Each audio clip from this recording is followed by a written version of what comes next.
Yeah, please. Yeah. Mary, just going on with what Bruce was talking about, the football. Trish's school adopted that lunchtime activity, I guess, to placate the children and to have some sort of order during their lunch break. So I just was wondering if Mary can share what she actually has put into place at her school to deal with discipline issues over the lunch break. We have a couple of different things. One thing, we've just employed a graduate teacher. But it's trying to focus on the positive behaviour rather than the negative behaviour. And we have noticed a drop, although you have your core group that, this is sort of connected, but it's not directly connected with what we're saying, but just something that Trish was talking about yesterday, which I thought was which I thought was a very good strategy. A lot of these kids come from very, very difficult home backgrounds, and she had, I think she called it a suitcase by her door, and if anyone came to school with a real issue, all right, if there'd been violence at home or what have you, all right, they could just put a piece of paper into the suitcase, right? So she was saying what you try to do is we try and park that problem in the suitcase, and then during the day at some point she would then follow up with that kid or with that member of staff. And I thought that was quite a nice, it's quite a nice complementary strategy to a lot of the things we've been talking about. Okay, now we want to try to develop a sort of a language of practice around these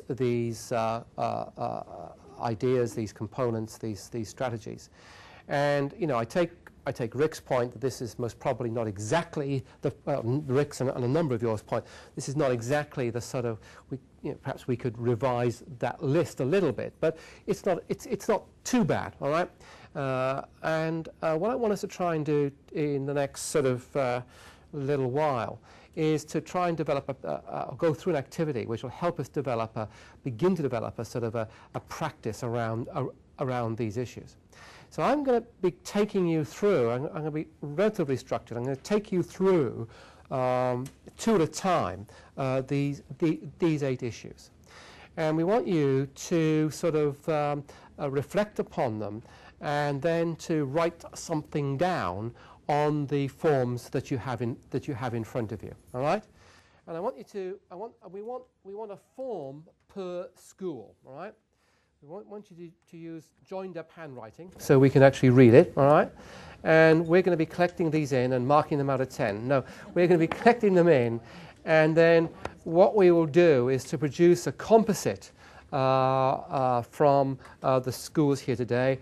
We'll then do that with the schools that we worked with yesterday, and to try and get a little bit of a picture of where we are on these dimensions, right?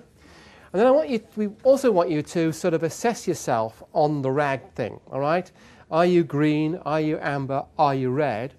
And if you are green, then talk about, phrase it in a way that we can actually, identify the good practice and then use that as a sort of an opportunity to begin to share that around with other schools.